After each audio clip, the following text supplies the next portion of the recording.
السلام علیکم ورحمۃ اللہ وبرکاتہ۔ الحمد للہ رب العالمین،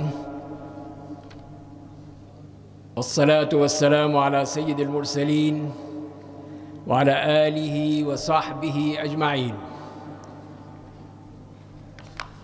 آج جو ہم بات کریں گے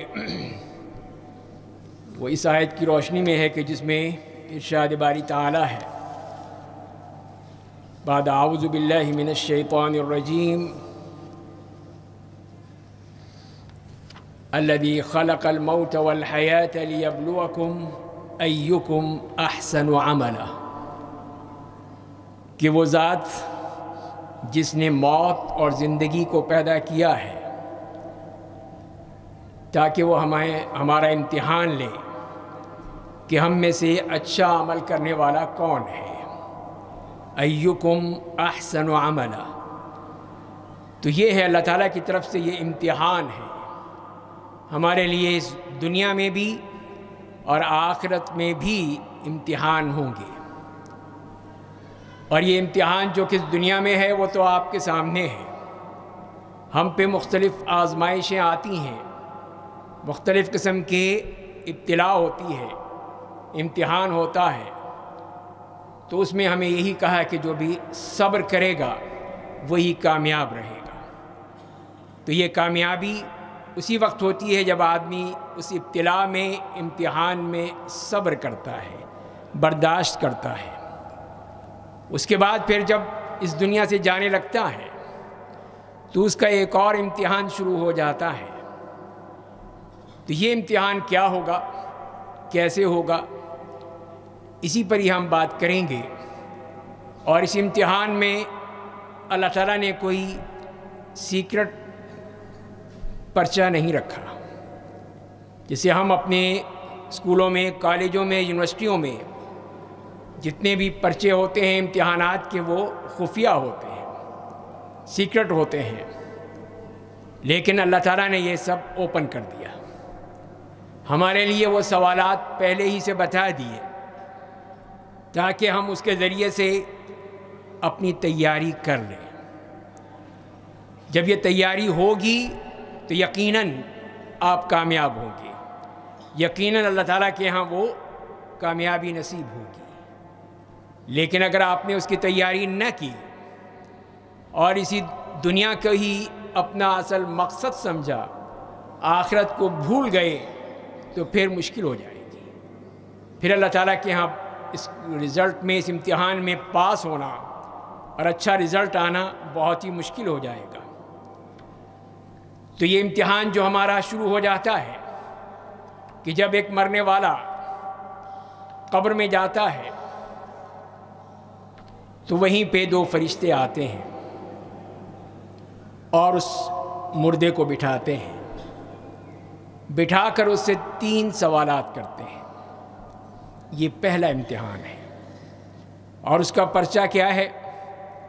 یہی فرمائے کہ من ربک ما دینک ومن نبیک۔ یہ وہ پرچے کے سوالات ہیں جو کہ ہمیں پہلے سے بتا دیے گئے ہیں۔ اب اس میں کوئی رٹا لگائے تو اس کو تو کوئی فائدہ نہیں ہوگا، اس کے لیے عمل کی ضرورت ہے، اس اعتقاد کی ضرورت ہے، دل میں پوری طرح اس کو جاگزین کرنے کی ضرورت ہے۔ وہ اگر ہمارے دل میں موجود ہے اور ہمیں اس پہ پورا ایمان ہے، یقین ہے، تو پھر انشاءاللہ وہ جواب دیے جائیں گے۔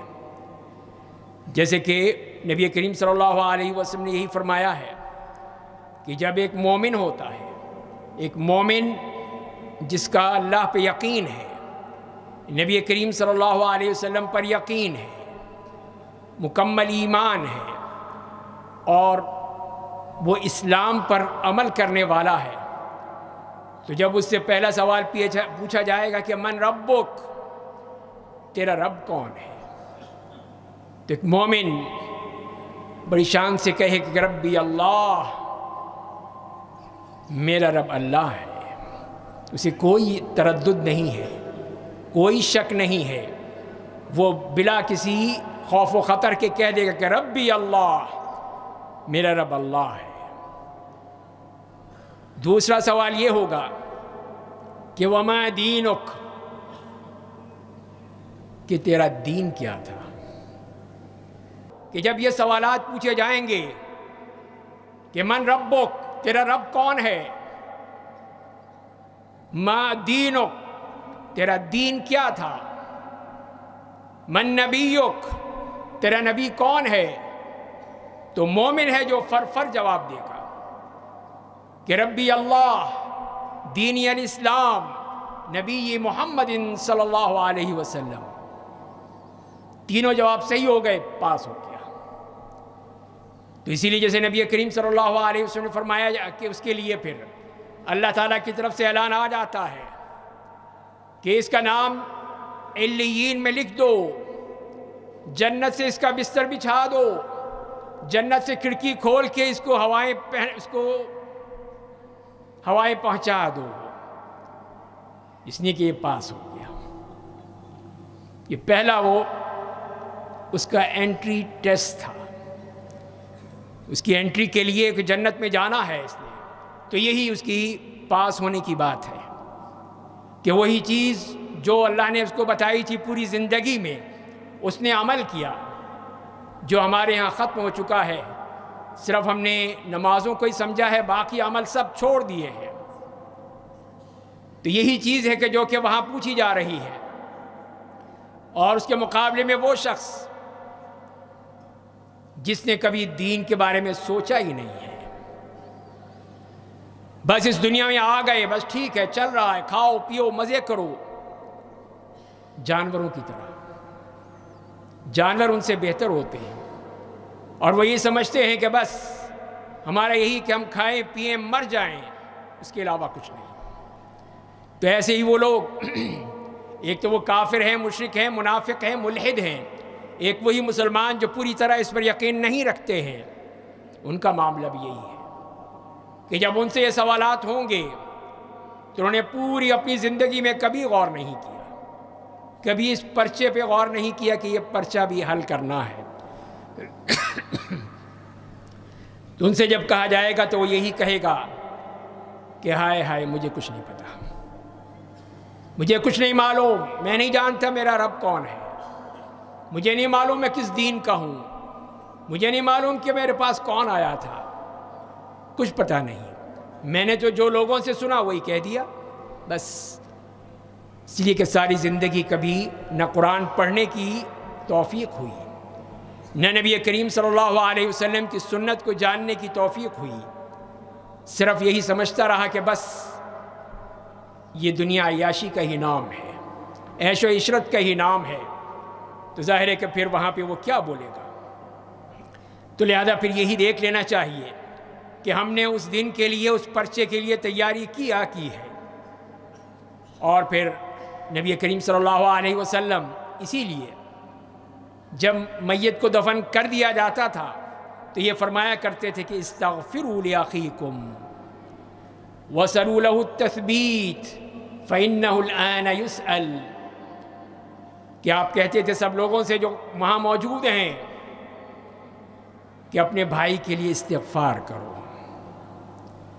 اور اس کے لیے ثابت قدمی کی دعا کرو، ثابت قدمی کے لیے دعا کرو اللہ سے کہ وہ ثابت قدم رہے اس امتحان میں، اس لیے کہ اس سے اب پوچھا جا رہا ہے، اس وقت اس سے وہ سوالات ہو رہے ہوتے ہیں، منکر نکیر وہ پوچھ رہے ہوتے ہیں کہ یہ تینوں سوالوں کا جواب دے دو۔ تو یہ ہے وہ پہلا پرچہ امتحان جس کے سوالات ہمیں نبی کریم صلی اللہ علیہ وسلم نے پہلے ہی بتا دیے ہیں تاکہ کوئی چیز سیکرٹ نہ رہے، کوئی راز نہ رہے، کوئی خفیہ بات نہیں ہے، بالکل واضح ہے۔ اور اس کے بعد جب وہ آگے چلتا ہے تو پھر اس کے لیے وہاں پہ بھی سوالات ہی سوالات ہیں۔ حشر کے مقام پر کتنے ہی سوالات ہیں جن کے بارے میں اس سے پوچھا جائے گا۔ تو پہلا سوال یہ وہاں پہ جو یہ ہوگا جیسے کہ نبی کریم صلی اللہ علیہ وسلم نے فرمایا ہے، اول ما يحاسب به العبد يوم القیامہ من عمله صلاته، کہ قیامت کے دن بندے سے جو پہلا سوال ہوگا اس کے اعمال کے سلسلے میں وہ اس کی نماز ہے۔ نماز کے بارے میں پوچھا جائے گا جس کی ہمیں فکر نہیں رہتی۔ یہ وہ فریضہ جو کہ کسی وقت معاف نہیں کیا گیا الا یہ کہ عذر ہو، عذر کی صورت میں، ولیکن اس کے علاوہ ہر حالت میں، سفر ہے، حضر ہے، بیماری ہے، صحت ہے، کسی بھی حالت میں ہو، جنگ ہو، امن ہو، آپ نے نماز پڑھنی ہے۔ حتیٰ کہ حالت جنگ میں بھی آپ نے نماز قائم کی اور نماز کا حکم دیا۔ تو یہ وہ فریضہ ہے جو ہمیں دن میں 5 مرتبہ پڑھنا ہے، لیکن ہم بھی اس میں کوتاہی کرتے ہیں، اس نماز کو پڑھنے کی کوشش نہیں کرتے، اس کا اہتمام نہیں کرتے۔ تو اسی لیے نبی کریم صلی اللہ علیہ وسلم نے ہی فرمایا، اگر یہ بات بھی اس کی صحیح ہو جاتی ہے، نماز کا معاملہ صحیح ہے، فرمایا کہ فقد افلح وانجح، تو وہی کامیاب ہو گیا، پاس ہو گیا۔ اس لیے کہ نماز کے معاملے میں وہ جب کسی قسم کی کوتاہی نہیں کی، بلکہ وہ نمازیں پوری طرح ادا کرتا تھا، اور مرد جو جماعت سے نماز پڑھتا تھا تو اس کے لیے تو کوئی مشکل نہیں ہے، وہ اللہ تعالیٰ کے سامنے پوری طرح جواب دے گا کہ میں نماز کا پابند تھا۔ اللہ تعالیٰ کو اس کے بارے میں معلوم ہے، لیکن وہ اس کی زبان سے سننا چاہتے ہیں۔ پھر آپ نے فرمایا کہ وَإِن فَسَدَتْ فَقَدْ خَابَ وَخَسِرَ، اگر وہ نماز کا معاملہ صحیح نہیں ہے تو پھر تو وہ برباد ہو گیا، پھر تباہ ہو گیا، برباد ہو گیا، اب اس کی اس پرچے میں فیل ہو گیا، ناکامی ہی ناکامی ہے، اس لیے کہ اس نے اپنی نماز کا خیال نہیں رکھا۔ اگر نماز پڑھتا بھی تھا تو وہ گنڈے دار نماز جس میں کوئی روح نہیں ہے، صرف ٹکرے ہی ٹکرے ہیں، تو وہ نماز بھی جب وہ جائے گی تو وہ اللہ کے ہاں اس کو پھینک دیا جائے گا، بلکہ اس کے منہ پہ مار دیا جائے گا، یہ نماز تیری یہاں نہیں چلے گی، اور پھر وہ نماز بھی اس کو بد دعائیں دے گی، اور یہی کہے گی کہ اللہ تجھے برباد کرے جیسے تو نے مجھے برباد کیا تھا۔ جو نماز کی بربادی کے بارے میں لگے رہتے ہیں، نہ اس کو پوری طرح ادا کرنا ہے، نہ اس کا پوری طرح حق ادا کرنا ہے، نہ اس میں وہ روحانیت نہیں ہے، صرف یہی ہے کہ ہم نے ایک روٹین ہے جو پوری کرنی ہے، تو وہ نماز تو اللہ کے یہاں قبول نہیں ہوتی ہے۔ نماز وہی ہے جو کہ صحیح معنی میں سوچ سمجھ کے پڑھی جائے، اسی کا ثواب ملتا ہے، وہی قبول ہوتی ہے۔ اس کے بعد دوسرا ایک اور پرچہ بھی دیا گیا ہمیں، ایک اور پرچہ بھی امتحان کا ہمیں دیا جائے گا، یا وہ قیامت کے دن حشر کے مقام پر اس کے بارے میں پوچھا جائے گا۔ اور وہ پرچہ کیا ہے؟ جیسے کہ نبی کریم صلی اللہ علیہ وسلم نے فرمایا دیا کہ ابن آدم کے قدم قیامت کے دن اس وقت تک آگے نہیں جائیں گے جب تک کہ وہ 5 چیزوں کے 5 سوالات کے جواب نہ دے لیں۔ تو یہ 5 سوالات ہیں جو ہم سے پوچھے جائیں گے، یہ بھی کوئی سیکرٹ نہیں ہے، یہ بھی اللہ تعالیٰ نے، نبی کریم صلی اللہ علیہ وسلم نے ہمیں بتا دیے کہ اس کی تیاری کر لو۔ تو یہ جو کمرہ امتحان ہے جس میں آج ہم موجود ہیں، اسی کمرہ امتحان میں ان سوالات کی تیاری کرنی ہے، پھر ہم جواب دے سکیں گے۔ اگر ہم نے نہیں کی تو اس وقت تو کچھ نہیں کر سکتے پھر، اس لیے کہ وہاں تو جزا ہے یا سزا ہے، وہاں کوئی عمل نہیں ہے۔ جو فرمایا کہ جو 5 چیزیں ہیں، پہلا سوال عن عمرہ فیما افناہ، اپنی پوری زندگی کے بارے میں بتاؤ کہ تم نے یہ زندگی کہاں گزاری تھی، کس مشغلے میں گزاری تھی، اللہ کی اطاعت میں تھی یا شیطان کی تابعداری میں تھی، دین کو پڑھنے اور سمجھنے کے لیے تھی یا عیاشیاں کرنے کے لیے تھی، دین کو حاصل اور آخرت کو حاصل کرنے کے لیے تھی یا صرف دنیا حاصل کرنے کے لیے، دنیا جمع کرنے کے لیے تھی۔ تو یہاں پہ یہ جواب دینا پڑے گا۔ دوسرا سوال پھر ایک اور سن لیجیے، دوسرا سوال یہ ہوگا وعن شبابه فیما ابلاہ، اپنی جوانی کے بارے میں بتاؤ کہ جوانی کی توانائیاں کہاں گنوائی تھیں۔ جوانی کا معاملہ ہی بہت ہی خطرناک ہوتا ہے۔ جوانوں میں جذبات ہیں، ولولہ ہے، امنگیں ہیں، حسرتیں اور تمنائیں ہیں، تو وہ بہت کچھ کرنا چاہتا ہے، تو اسی لیے اس کے بارے میں پوچھا جائے گا، بڑھاپے کے بارے میں نہیں، جوانی کے بارے میں، کہ تم نے اپنی جوانی میں کیا گل کھلائے تھے، جوانی میں کیا کچھ کیا تھا۔ اور وہ جوان جس کی پرورش دین کے سائے میں ہوئی ہو، جس نے اپنی جوانی بھی اللہ کی عبادت میں گزاری ہو، تو اس کا مقام بھی رسول اللہ نے بتا دیا ہے کہ اس دن قیامت کے دن وہ نوجوان ان 7 خوش قسمتوں میں سے ہوگا جس کو عرش الہی کا سایہ نصیب ہوگا، جب اور کوئی سایہ نہیں ہوگا، لیکن یہ ایک ہی سایہ ہے جو ان خوش نصیبوں کو ملے گا۔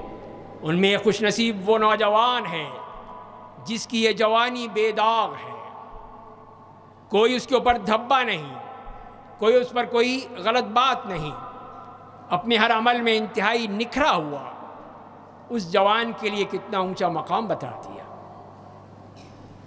تو یہی پوچھا جائے گا کہ بتاؤ اپنی جوانی کہاں گزاری تھی؟ عیش و عشرت میں، کھیل کود میں، تماشوں میں، کھانے پینے میں، یا اللہ کی عبادت میں؟ جو چیز جائز ہے وہ ٹھیک ہے، کر سکتا ہے، لیکن اس کے ساتھ ساتھ اگر اللہ کا خوف بھی ہے، اللہ کی عبادت بھی ہے، اس کی اطاعت بھی ہے، نبی کریم صلی اللہ علیہ وسلم کی اتباع بھی ہے، تو اس کے کیا کہنے ہیں؟ ایسا نیک نوجوان۔ تیسرا اور چوتھا سوال وہ مال کے بارے میں ہے، دولت کے بارے میں ہے، پیسے کے بارے میں ہے۔ بتاؤ تم نے کہاں سے حاصل کیا تھا، کہاں سے یہ مال حاصل کیا تھا؟ حرام سے، حلال سے، کرپشن کر کے، فراڈ کر کے، لوٹ مار کر کے کہاں سے لیا تھا؟ بتاؤ تم۔ تو یہ بتانا پڑے گا۔ وہاں پہ کوئی چیز چھپائی نہیں جا سکتی، وہاں پہ کوئی انکم ٹیکس یا FBI نہیں ہے، وہاں پہ اللہ کا قانون ہے، ہر چیز بتانی پڑے گی، اور نہیں بتائیں گے تو پھر اللہ تعالیٰ کے ہاں وہ انویسٹیگیشن کا وہ سسٹم موجود ہے کہ جو کوئی اس میں جھوٹ نہیں بول سکتا۔ جب انسان کے ہاتھ بولیں گے، اس کی آنکھیں اور کان بولیں گے، اس کے پاؤں بولیں گے، حتیٰ کہ اس کی کھال بولے گی، کوئی اس میں چھپانے والی بات ہی نہیں ہوگی۔ یہ سارے اعضاء اس کو بتائیں گے اس کے بارے میں اللہ کو کہ یہ کیا کرتا تھا۔ یہاں پہ جو یہ جھوٹ بولے گا تو اللہ تعالیٰ اس کے منہ پہ مہر لگا دیں گے، منہ بند کر دیں گے، اور باقی اعضاء جسم وہ فر فر بولنے لگیں گے۔ تو بتائیے چھپا کہاں سکتے ہیں آپ؟ کوئی چیز چھپی نہیں رہے گی۔ تو لہذا یہ بتانا پڑے گا کہ یہ پیسہ کہاں سے حاصل کیا۔ نہیں بتاؤ گے تو پھر اللہ تعالیٰ اگلوا لے گا۔ اور اسی کے بعد اسی مال کے دوسرا سوال یہی ہے کہ خرچ کہاں کیا تھا، کہاں سے حاصل کیا، کہاں خرچ کیا؟ عیاشیوں میں، مستیوں میں، دنیا کے لیے، دنیا کی آرام و آسائش کے لیے کبھی اللہ کی راہ میں خرچ نہیں کیا۔ کبھی اسی غریب، مسکین، بیوہ، معذور، یتیم، کبھی اس کے بارے میں سوچا ہی نہیں ہے۔ تو یہ چیز جو ہے یہ ظاہر اللہ کے ہاں سب نوٹ ہے، پہلے ہی سے نوٹ موجود ہے، کوئی چیز چھپی ہوئی نہیں ہے، لیکن اللہ تعالیٰ یہ پوچھے گا اس بندے سے کہ وہ کیا کہتا ہے۔ اور پانچواں سوال وہ یہ ہے کہ ماذا عمل فیما علم، کہ جو علم حاصل کیا تھا اس کے بارے میں تم نے کیا کیا، کیا عمل کیا تم نے، یہ بھی بتانا پڑے گا۔ اور علم سے مراد وہ علم شرعی ہے، دین کا علم ہے، اگر حاصل کیا ہے تو پھر اس پر عمل کیا یا نہیں کیا۔ اگر حاصل ہی نہیں کیا تو پھر تو اور ہی بدترین معاملہ ہے۔ تو علم حاصل کر کے اس پہ عمل کرنا، تبھی وہ کام آئے گا، آخرت میں بھی کام آئے گا اور دنیا میں بھی کام آئے گا۔ باقی دنیاوی علوم وہ تو اپنی جگہ ہیں، آپ ان کو استعمال کرتے ہیں، ان کا معاملہ نہیں ہے، اسی لیے کہ انہی کو ہی انسان لگا رہتا ہے کہ کسی طرح وہ حاصل ہو جائیں۔ تو اس کے بعد جو پھر اگلا سوال آ گیا، یہ تو 5 سوال کا پرچہ یہ بھی ہو گیا۔ اس کے بعد انہی سوالات میں سے وہ سوال ہے جو انسان سے اپنی اس کی رعیت کے بارے میں پوچھا جائے گا، کس کا وہ ذمہ دار ہے، جو اس کے ہاتھ تلے اس کے ملازمین ہیں، نوکر ہیں، رعایا ہے، سب کے بارے میں اس سے پوچھا جائے گا۔ اس لیے کہ آپ نے فرمایا کہ کلکم راعٍ وکلکم مسئول عن رعیتہ، کہ تم میں سے ہر شخص نگراں ہے اور اس سے اس کی رعیت کے بارے میں پوچھا جائے گا۔ پھر آپ نے فرمایا کہ حکمران سے اس کی رعیت کے بارے میں پوچھا جائے گا، مرد سے اس کی رعیت کے بارے میں پوچھا جائے گا، عورت جو اپنے شوہر کے گھر میں ہے اس سے اس کے گھر کے بارے میں پوچھا جائے گا، خادم نوکر جو اپنے مالک کے گھر میں ہے اس سے اس کے بارے میں پوچھا جائے گا۔ یہ نبی کریم صلی اللہ علیہ وسلم فرما رہے ہیں۔ تو ہر شخص جہاں پہ ہے، جس مقام پہ ہے، جس منصب پہ ہے، اسے اس کا جواب دینا ہوگا کہ اس نے اپنی رعیت کے بارے میں کیا کیا تھا۔ اگر ہمارے حکمران قوم کو عیاش بنانا چاہتے ہیں تو اس کا بھی جواب دیں گے، قوم کو حرام کھلانا چاہتے ہیں اس کا بھی جواب دینا پڑے گا، قوم کے لیے نیکی کے راستے کھولتے ہیں تو اس کا ان کو اجر بھی ملے گا۔ اسی لیے ہر شخص سے یہی سوال ہوں گے کہ اس کا جواب دینا پڑے گا۔ پھر ایک اور پرچہ بھی ہے، ایک اور سوالات بھی ہیں، وہ ہیں نعمتوں کے بارے میں۔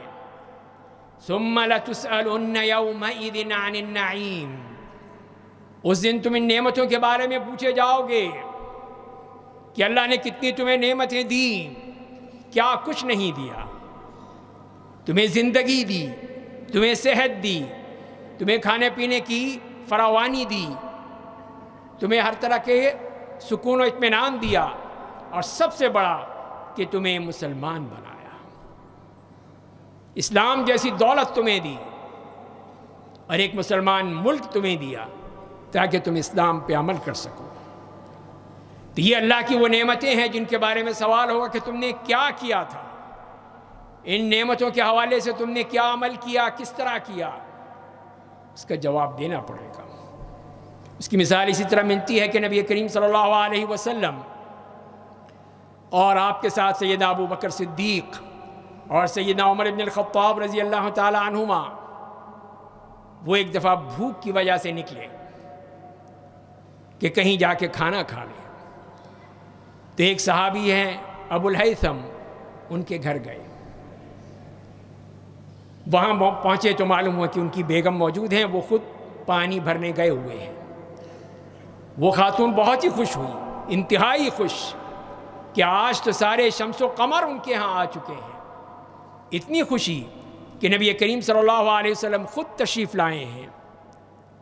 تو اسی لیے اس نے فوراً ایک باغ میں آپ کے لیے بیٹھنے کا انتظام کیا، کھجوریں، پکی ہوئی کھجوریں تھیں وہ پیش کیں، یہ تناول فرمائیے، ٹھنڈا پانی تھا وہ پیش کر دیا۔ اتنے میں ان کے شوہر بھی آ گئے، وہ اور خوشی سے پھولے نہیں سما رہے تھے کہ کتنی بڑی دولت آ گئی میرے گھر میں۔ جلدی سے ایک بکری لی، بکری کو ذبح کیا، گوشت بنایا، بھون کے پیش کر دیا کہ یا رسول اللہ یہ آپ کے سامنے، یہ تواضع فرمائیے۔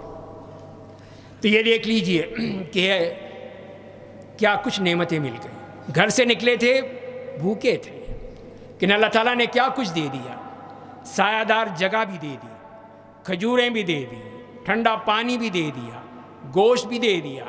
اسی لیے آپ نے فرمایا کہ ھذا من النعیم الذی تسألون عنہ، یہی وہ نعیم ہے، یہی وہ نعمتیں ہیں، یہی اللہ کی طرف سے یہ احسانات ہیں جس کے بارے میں تم سے پوچھا جائے گا، سوال ہوگا کہ ان نعمتوں کا تم نے کیا کیا، تو جو قومیں اللہ کی نعمتوں کا شکر ادا کرتی ہیں اللہ تعالیٰ اور دیتا ہے، اور ان کو نعمتیں دی جاتی ہیں۔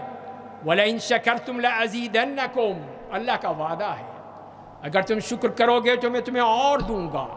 وَلَئِن كَفَرْتُمْ فَإِنَّ عَذَابِي لَشَدِيدٌ، لیکن اگر تم نے ناشکری کی تو دیکھو میرا عذاب بہت سخت ہے، میں پھر جو کچھ ہے سب کچھ چھین لیتا ہوں۔ تو یہی ہماری مثال ہے کہ ہم نے جو اللہ سے وعدہ کیا تھا کہ ہم اس ملک میں جو اسلام کے نام پر بنا تھا وہاں پہ ہم اسلام نافذ کریں گے، دین لائیں گے، لیکن ہم نے نہیں کیا، شکر ادا نہیں کیا، نہ جو وعدہ کیا تھا اس پہ عمل کیا، تو کیا ہوا پھر؟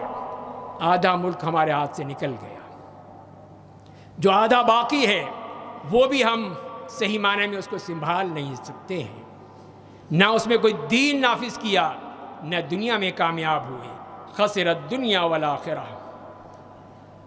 آگے بڑھیے، پھر ایک اور سوالوں کا ایک اور پرچہ بھی ہے جس میں اللہ تعالیٰ نے فرمایا کہ ان السمع والبصر والفؤاد کل اولئک عنہ مسئولا، کہ بے شک سماعت، بصارت، دل، سب کے بارے میں پوچھا جائے گا، سب کے بارے میں سوال ہوگا کہ جتنے بھی تمہارے اعضاء و جوارح ہیں ان سے تم نے کیا کام کیا تھا۔ اللہ نے نظر دی ہے تو یہ نظر سے تم نے کیا کام لیا؟ اس سے تم محرمات ہی دیکھتے رہے، غلط چیزیں ہی دیکھتے رہے آج کو اس فتنے کے ذریعے سے، اس سے کوئی تم نے اچھا کام نہیں کیا، اس سے کوئی قرآن نہیں سنا، اس سے کوئی حدیث حاصل نہیں کی، اس سے کوئی اچھے لوگوں کی باتیں حاصل نہیں کی، تم نے صرف اور صرف اس کو عیاشی کے لیے، اپنی خواہشات کو پورا کرنے کے لیے تم نے رکھا ہے۔ تو یہ تم نے اپنی نظر کا یہ استعمال کیا۔ کانوں سے کیا سنتے رہے تم؟ وہی جو بکواس نشر کی جاتی ہے ہمارے چینلز کے اوپر، وہی سنتے رہے، یا کہ تم نے اچھی چیز بھی سنی تھی؟ اسی طرح ہماری عقل کے بارے میں ہے، دل کے بارے میں ہے، ہر چیز کے بارے میں سوال ہو رہا ہے۔ تو یہ ہے میرے بھائیو، یہ چیز ہیں، یہ وہ سوالات جو ہمیں نبی کریم صلی اللہ علیہ وسلم نے بتا دی، قرآن کریم میں اللہ تعالیٰ نے بتا دی کہ اس کے بارے میں ہمیں تیاری کرنے میں آسانی ہو جائے، تاکہ ہم اس امتحان کے پرچے میں بالکل تیار ہو جائیں۔ اور اللہ تعالیٰ کی یہ رحمت ہے کہ جسے فرما دیا کہ من جاء بالحسنۃ فلہ عشر امثالها ومن جاء بالسیئۃ فلا یجزى الا مثلها، کہ جو بھی کوئی نیکی لائے گا اس کو 10 گنا اس کا ثواب ملے گا۔ تو یہ ہے کہ جتنی ہم نیکیاں کریں گے وہ پھر 10 سے ضرب دے کے، اور اس کے بعد کتنا جو چاہے اللہ تعالیٰ اس کو بڑھا سکتا ہے، صرف 10 گنا نہیں، 70 گنا، 700 گنا، 7000 گنا، جو اللہ تعالیٰ چاہیں اس کو بڑھا سکتے ہیں۔ تو یہ دیکھیے اللہ کی طرف سے کتنی سخاوت ہے کہ نمبر اتنے ہی نہیں ملیں گے، بلکہ جو چاہے اللہ تعالیٰ وہ نمبر دے دیں ہمیں نیکیوں کی صورت میں، اور ہمارا پھر وہ سرفرازی کا، کامیابی کا پروانہ جاری ہو جائے گا۔ اور جو گناہ کرتا ہے اس کے لیے بھی فرما دیا کہ من جاء بالسیئۃ فلا یجزى الا مثلها، اور جس نے کوئی برائی کی ہے، گناہ کیا ہے، تو اس کو وہی پھر ملے گا جو اس نے کیا ہے، اس کو پھر 10 سے ضرب نہیں دی، اتنا ہی ملے گا۔ یہ بھی اللہ کا احسان ہے کہ ورنہ وہ چاہتا تو ہمارے گناہوں کو بھی 10 سے ضرب دے کے لکھ لیتا، لیکن نہیں، اس نے ہم پر کرم کیا۔ ہم کمزور ہیں، اللہ نے ہماری کمزوری کو دیکھتے ہوئے ہمارے گناہوں کو اتنا ہی رکھا ہے جتنا ہم نے کیا ہے۔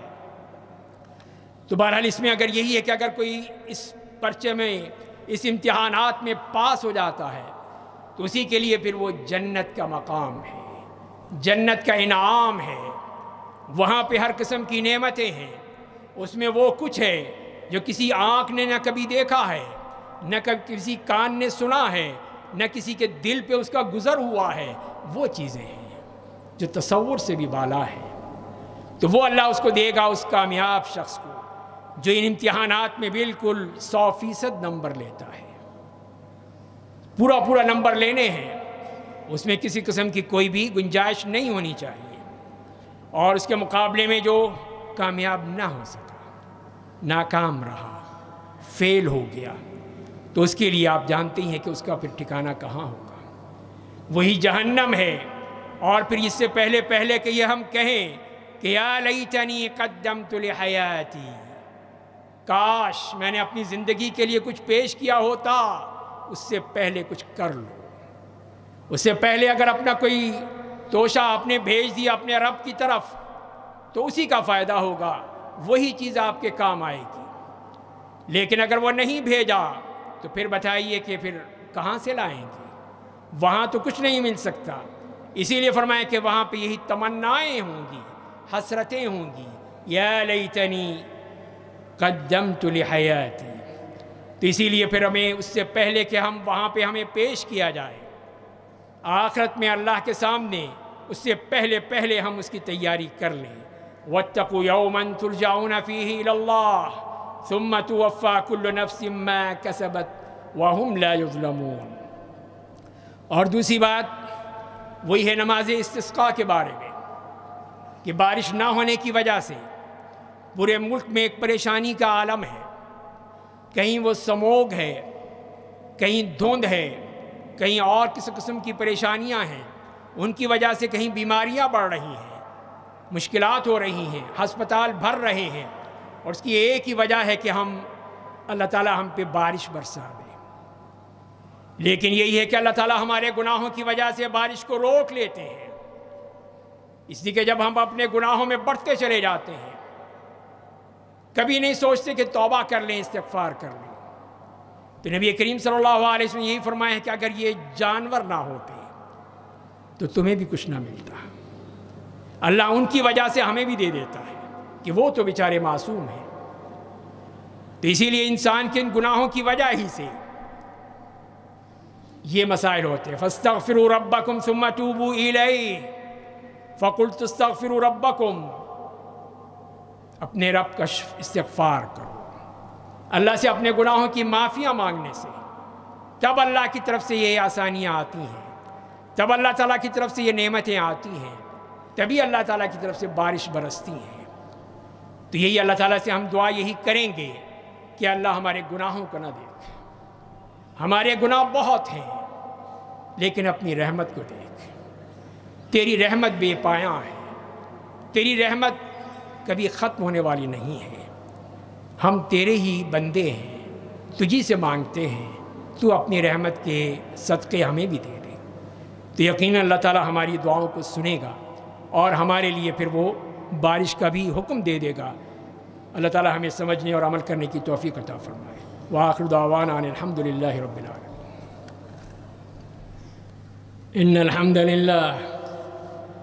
إن الحمد لله نحمده ونستعينه ونستغفره ونعوذ بالله من شرور أنفسنا ومن سيئات أعمالنا، من يهده الله فلا مضل له ومن يضلله فلا هادي له، وأشهد أن لا إله إلا الله وحده لا شريك له، وأشهد أن محمدًا عبده ورسوله۔ يا أيها الذين آمنوا اتقوا الله حق تقاته ولا تموتن إلا وأنتم مسلمون۔ يا أيها الناس اتقوا ربكم الذي خلقكم من نفس واحدة وخلق منها زوجها وبث منهما رجالا كثيرا ونساء، واتقوا الله الذي تساءلون به والأرحام إن الله كان عليكم رقيبا۔ يا أيها الذين آمنوا اتقوا الله وقولوا قولا سديدا يصلح لكم أعمالكم ويغفر لكم ذنوبكم، ومن يطع الله ورسوله فقد فاز فوزا عظيما۔ أما بعد فإن خير الحديث كتاب الله، وخير الهدي هدي محمد صلى الله عليه وسلم، وشر الأمور محدثاتها، وكل محدثة بدعة، وكل بدعة ضلالة، وكل ضلالة في النار۔ عباد الله، في أيام الاختبارات تعلن حالة الطوارئ ليستعد الطلاب لأسئلة الامتحان، وفي هذا عبرة وعظة للتذكير بامتحان الآخرة. وقد أقسم الله بذاته العليا على أنه سيتولى امتحان البشرية، فوربك لنسألنهم أجمعين عما كانوا يعملون. وقد خلق الله الإنسان للابتلاء والامتحان، والموفق من اجتاز ذلك بنجاح. قال تعالى: الذي خلق الموت والحياة ليبلوكم أيكم أحسن عملا. فتعالوا بنا نستعرض عددا من أسئلة ذلك الامتحان الرهيب والاختبار المهيب. فأول امتحان أخروي يخضع له إنسان حين يوضع في قبره وحيدا فريدا، تعرض عليه 3 أسئلة، فيقال للرجل: من ربك؟ وما دينك؟ وما نبيك؟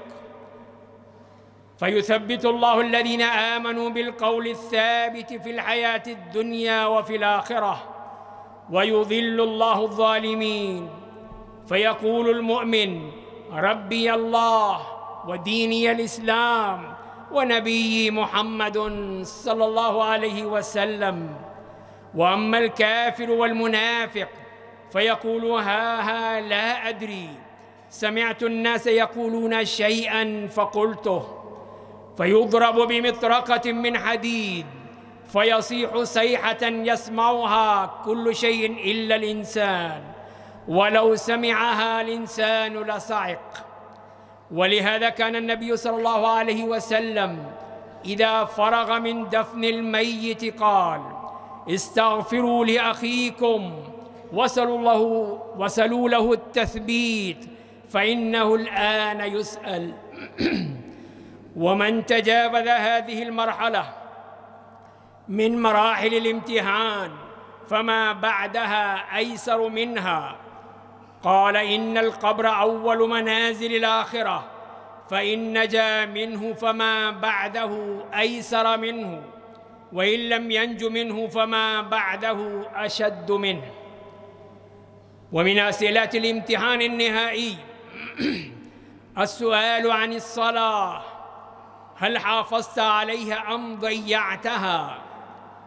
قال صلى الله عليه وسلم: إن أول ما يحاسب به العبد يوم القيامة من عمله صلاته، فإن صلحت فقد أفلح وأنجح، وإن فسدت فقد خاب وخسر. ومن أيقظ أولاده للمدرسة ولم يوقظهم للصلاة فقد قدم النجاح المؤقت الفاني على النجاح السرمدي الباقي، وعرض أولاده للرسوب الحقيقي. ومن أسئلة الامتحان النهائي السؤال عن 4 أشياء: عن عمرك وشبابك ومالك وعلمك. كما قال صلى الله عليه وسلم: لا تزول قدم ابن آدم يوم القيامة حتى يسأل عن 5: عن عمره فيما أفناه، وعن شبابه فيما أبلاه، وعن ماله من أين اكتسبه وفيما أنفقه، وماذا عمل فيما علم. ومن أسئلة الامتحان النهائي السؤال عن الرعية التي تحت يديك: هل قمت بمسؤوليتها أم فرطت فيها؟ قال صلى الله عليه وسلم: كلكم راع وكلكم مسؤول عن رعيته. الإمام راع ومسؤول عن رعيته، والرجل راع في أهله وهو مسؤول عن رعيته، والمرأة راعية في بيت زوجها ومسؤولة عن بيتها، والخادم راع في مال سيده ومسؤول عن رعيته. ومن أسئلة الامتحان النهائي السؤال عن النعيم. قال تعالى: ثم لتسألن يومئذ عن النعيم الذي تنعمتم به في دار الدنيا، هل قمتم بشكره وأديتم حق الله فيه ولم تستعينوا به على معاصيه، أم اغتررتم ولم تقوموا بشكره، بل ربما استعنتم به على معاصي الله. فكل نعيم ستسأل عنه، ولو كان مقدار حبة من تمر أو شربة من ماء. فعن جابر بن عبد الله رضي الله عنه قال: جاءنا رسول الله صلى الله عليه وسلم وأبو بكر وعمر فأطعمناهم رطبا وسقيناهم من الماء، فقال: هذا من النعيم الذي تسألون عنه. ومن أسئلة الامتحان النهائي السؤال عن الجوارح والحواس والعقل والقلب، لأنها أمانة ونعمة يسأل عنها صاحبها، هل استعملها في الطاعات والمباحات أم في المعاصي والمنكرات؟ قال تعالى: إن السمع والبصر والفؤاد كل أولئك كان عنه مسؤولا. فإن من رحمة الله بعباده أن من جاء بالحسنة فله 10 أمثالها، ومن جاء بالسيئة فلا يجزى إلا مثلها. فهذه أسئلة الامتحان النهائي، فهذا هو معيار المحاسبة والتدقيق. فأعدوا للسؤال جوابا وللجواب صوابا. ونتيجة هذا الامتحان إما إلى جنة نعيمها مقيم، أو إلى نار عذابها أليم.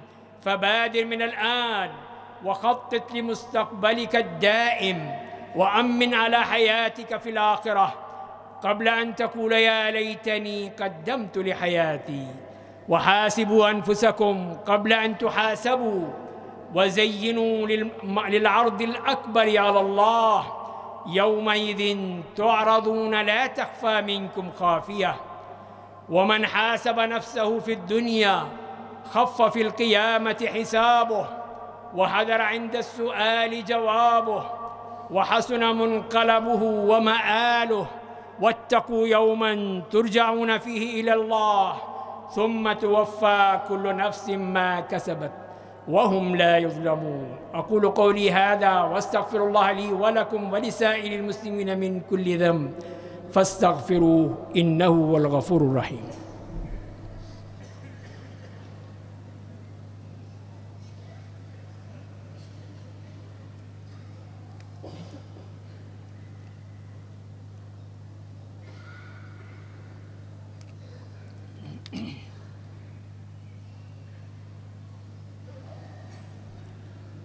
إن الحمد لله نحمده ونستعينه ونستغفره، ونعوذ بالله من شرور أنفسنا ومن سيئات أعمالنا. من يهده الله فلا مضل له، ومن يضلله فلا هادي له. وأشهد أن لا إله إلا الله وحده لا شريك له، وأشهد أن محمدًا عبده ورسوله. عباد الله، إن الله قد أمركم بأمر بدأ فيه بنفسه وثنى بالملائكة وثلث بكم فقال: إن الله وملائكته يصلون على النبي يا أيها الذين آمنوا صلوا عليه وسلموا تسليما. اللهم صل على محمد وعلى آل محمد كما صليت على إبراهيم وعلى آل إبراهيم إنك حميد مجيد.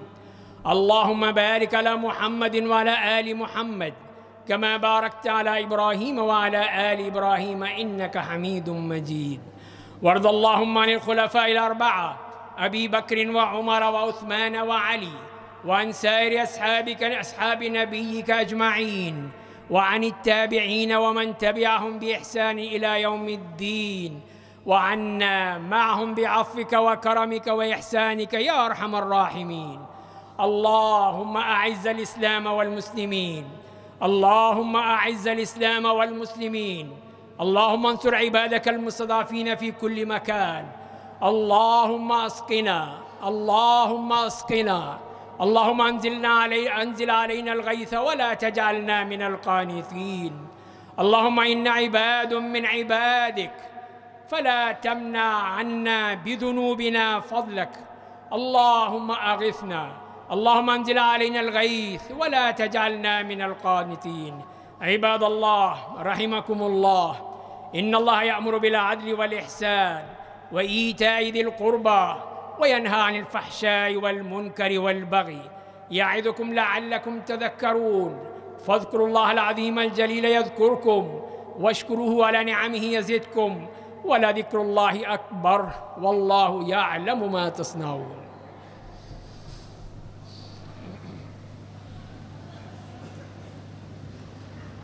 تمام احباب، اگلی صفوں کی طرف سبقت فرما لیں۔